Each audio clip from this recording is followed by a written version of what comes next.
as I was thinking about why Cate didn't win, and in your video, you mentioned that a lot of the reviews talked about Audrey Hepburn when talking about Gwyneth. And that made me think of, oh yeah, Roman Holidays, kind of like a young ingenue in a love story, which is Shakespeare in Love.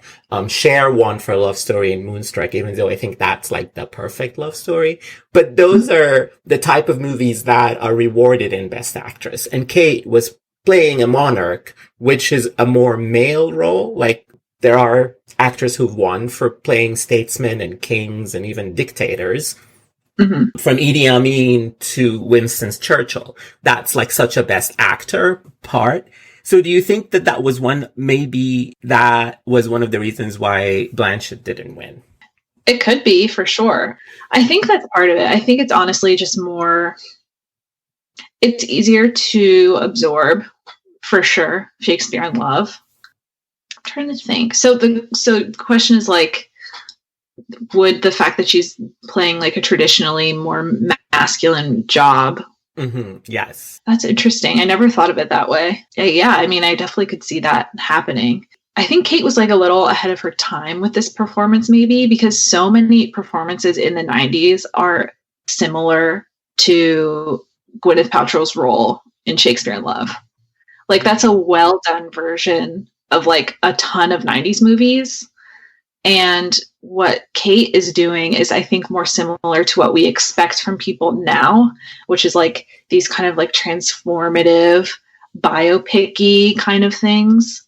You're like, oh, she disappeared. Like, I didn't even realize that was Cate, Yes. That's what people want to say now. And I think that's what she was doing. So maybe it's like a timing thing, or just what people were like kind of looking for in like what was popular or trendy for actors to do or how to perform in the 90s, maybe. But yeah, I could totally see that kind of bias coming through. So when you say it was in the vein of other 90s movies, what movies were you thinking of? Oh, man. I just think like of all of the like romantic comedies that were coming out. You know what I mean? Like, yes. All of like the kind of the early like Sandra Bullock movies.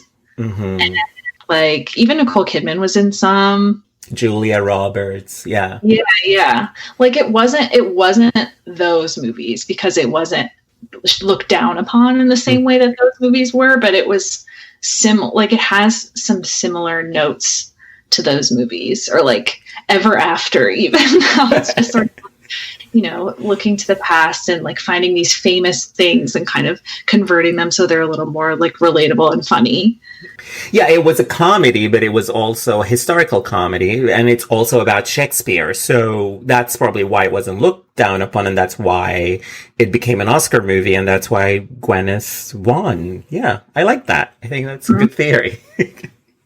Good as any.